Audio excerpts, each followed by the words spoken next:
दोस्तों, टाटा मोटर्स की बात करें तो फाइनली वो घड़ी आ चुकी है जिसका सबको इंतजार था। कंपनी ने लिस्टिंग के लिए डेट फाइनल कर दी है।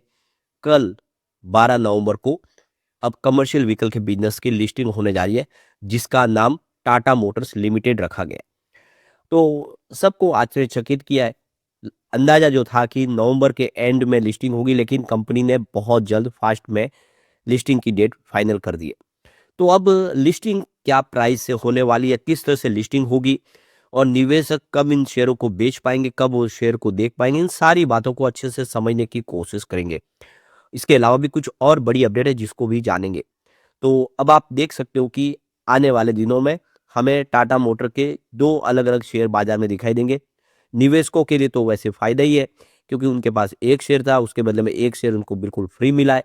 दोनों कंपनियों में अब वो निवेश करेंगे। ये बात अलग है कि शेयर की प्राइस भी आधी हो जाएगी। अब ये आप देख सकते हो कि जो रेशियो होगा जो डीमर्जर का, वो भी हमें पता चल जाएगा कल।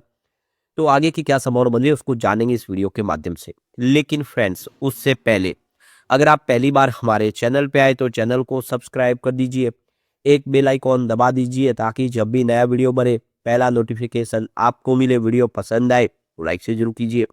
चलो फ्रेंड्स, वीडियो स्टार्ट करते हैं। मैं हूं आपका दोस्त एस बी दवे और हमारे अपने चैनल ऑनलाइन कमाई में आपका बहुत बहुत स्वागत। तो सबसे पहले टाटा मोटर पैसेंजर व्हीकल यानी टीएमपीवी के कारोबार की बात करें, 404 पर स्टॉक ट्रेड कराए, जहां पे 1.34% की गिरावट है। इस गिरावट के पीछे वजह बाजार में गिरावट का माहौल। तो क्लोजिंग कल 410 के आसपास थी, आज पॉजिटिव शुरुआत हुई 412 पर, 13 तक हाई भी बना है। फिर दबाव देखने को मिला। लोग अभी फिलहाल वेट कर रहे हैं नए शेयर की बाजार में एंट्री की क्या संभावना बनेगी, उसके बाद में नई रणनीति बनाई जाए। तो यहाँ पे एनएससी बीएससी पर जो नोटिस जारी किया गया कंपनी की तरफ से, टाटा मोटर कमर्शियल व्हीकल के शेयर की लिस्टिंग 12 नवंबर दोनों ही एक्सचेंज पे होगी, बीएससी और एनएससी पर। और ये ट्रेडिंग लैब उपलब्ध हो जाएंगे आपके पास कल। तो लिस्टिंग के बाद ये स्टॉक शुरुआत में 10 जो कारोबारी सेशन के लिए टी ग्रुप यानी आप देख ग्रुप ऑफ सिक्योरिटीज में रहेगा। इसका मतलब है कि इसमें शुरुआती दिनों में इंट्राडे ट्रेडिंग की इजाजत नहीं होगी। यानी 10 दिन तक आप इन शेयरों में इंट्राडे ट्रेडिंग नहीं कर पाएंगे, आप सिर्फ डिलीवरी बेस काम कर पाएंगे। निवेशकों को डिलीवरी लेनी होगी। इस नई कंपनी का जो टीयर सिंबल TMCVL होगा, यानी Tata motor commercial vehicle limited. तो आप देख सकते हो कि ये 10 दिन के लिए इंट्राडे ट्रेडिंग से इसको बैन किया गया है, ताकि उसमें ज़्यादा वॉलेटिलिटी देखने को न मिले। जो एक्चुअल में बायर है वही इसको खरीद पाए, या फिर किसी को बेचना हो बेच। तो निवेशकों को एक के बदले एक शेयर मिला है, आप देख सकते हो। तो अब लिस्टिंग जो है डीमर्जर का प्लान आखिरी चरण में आ चुका है। कंपनी को दो अलग अलग हिस्सों में बांट दिया गया है।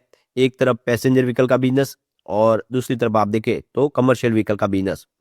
14 अक्टूबर को ऑलरेडी लिस्टिंग हो चुकी है पैसेंजर व्हीकल के बिजनेस की, 400 रुपये की प्राइस से। तो आप देख सकते हो कि जो क्लोजिंग प्राइस थी वो थी 660। इस हिसाब से इसकी जो प्राइस है वो 260 के हिसाब से बैठती है। पर अब लिस्टिंग देखना होगा कितनी इससे ऊपर प्रीमियम में होती है, वही निवेशकों के लिए फायदा होगा। तो ये देख सकते हो कि रिकॉर्ड डेट 14 अक्टूबर 2025 फाइनल की गई थी। और यहाँ पे अलॉटमेंट 1:1 के रेशियो में किया गया, मतलब टाटा मोटर के हर एक शेयर पे इनको कमर्शियल व्हीकल का शेयर फ्री में कंपनी की तरफ से दिया गया है। सभी शेयर होल्डरों को जो टोटल आप देखें 368.23 करोड़ शेयर अलॉट किए गए। ये शेयर डीमेट अकाउंट में क्रेडिट हो चुके हैं, लेकिन अभी फिलहाल ये ट्रेडिंग इसकी लॉक थी और इस वजह से आप इस शेयरों को देख नहीं पा रहे थे। शेयर होल्डर के लिए अब कल जो है लिस्टिंग शुरू हो जाएगी तो वो ट्रेड करेंगे शेयर, और आप भी उन शेयरों को चाहे तो अब बेच भी पाओगे। आपके पास मौका है, आपके पास जो शेयर है वो अलॉट हुए, वो शेयर आप बेच सकते हैं। तो यहाँ पे आप देखो कि पुरानी टाटा मोटर्स जो कंपनी का नाम था TMPVL, अब वो देखो कि पैसेंजर व्हीकल बन चुकी है, जिसमें EV प्लस JLR का बिजनेस है। दूसरी जो CV बिजनेस है उसको अब नाम रखा गया है टाटा मोटर लिमिटेड, यानी पुराना नाम है उसको नहीं हटाया गया, वो नाम भी अभी जारी रहेगा, लेकिन वो अब कमर्शियल व्हीकल का बिजनेस करेगी। तो ये देख लो कि लिस्टिंग के बाद CV के टी ग्रुप में शेयर ट्रेड करेंगे। इसकी फेस वैल्यू ₹2 रहेगी, दोनों की ही फेस वैल्यू सेम रहेगी। एनालिस्टों का जो अनुमान है कि लिस्टिंग प्राइस जो है 320 लो में या हाई में 470 के बीच हो सकती है। यानी इस प्राइस से अगर कहीं पर भी होते तो फायदा निवेशकों को होना ही है, क्योंकि 400 की जो प्राइस थी लिस्टिंग की पैसेंजर व्हीकल की, उसके बाद अब यहाँ पे जो प्राइस जो बचती है वो 260 की है, और इसीलिए यहाँ पे निवेशकों को जितना भी ऊपर प्रीमियम में लिस्टिंग हो गया वो फायदा ही होना है। अब बार-बार लोगों को ये भी मन में सवाल है, क्या अलग से कैपिटल गेन टैक्स देना पड़ेगा? तो डीमर्जर के शेयर मिलने पे कोई कैपिटल गेन टैक्स नहीं लगता है। टैक्स तब भी बनता है जब आप कमर्शियल व्हीकल या पीवी व्हीकल के जो शेयर है वो बेचेंगे। तो जब शेयर सेल करोगे उसके हिसाब से होगा। होल्डिंग जो होगी वो पुराने शेयर के हिसाब से ही उसकी खरीदी डेट निकाली जाएगी। अगर आपने 2 साल पहले शेयर खरीदे तो उसी के हिसाब से वो प्राइस होगी। अगर 12 महीने से ज़्यादा अगर आपने शेयर को होल्ड किया हुआ है, तो आपको long term capital gain tax लगेगा 12.5%। यानी 1.25 लाख रुपए से ऊपर की अगर आप रकम के शेयर है तभी, उससे नीचे तो आपको टैक्स नहीं लगता है। तो लॉन्ग टर्म टैक्स गेन तभी लगेगा जब 12 महीने पहले आपने होल्ड किया पुराने शेयर, नए शेयर से कोई मतलब नहीं है। लेकिन अगर उससे कम पीरियड है तो वो short term capital gain tax लगेगा, ये आपको ध्यान रखना है। अब सवाल ये निकल के आता है कि इसका डीमर्जर आखिर क्यों किया गया है? तो देखो कंपनी का जो कहना है कि दोनों बिज़नेस का अलग-अलग ग्रोथ साइकिल में है।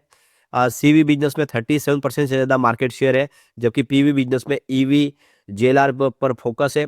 अलग-अलग दोनों का जो बिज़नेस के लिए जो इंडिपेंडेंट मैनेजमेंट, कैपिटल एलोकेशन और ग्रोथ के अलग-अलग मौके मिलेंगे। चेयरमैन जो एन चंद्रशेखर ने कहा है कि इसमें ईवी, ऑटोनोमस व्हीकल और सॉफ्टवेयर एनर्जी में भी आगे संभावना पॉजिटिव बनेगी। तो कुल मिला के आप देख सकते हो कि दोनों को अलग करना फ़ायदेमंद सौदा है, निवेशकों के लिए भी और कंपनी के लिए।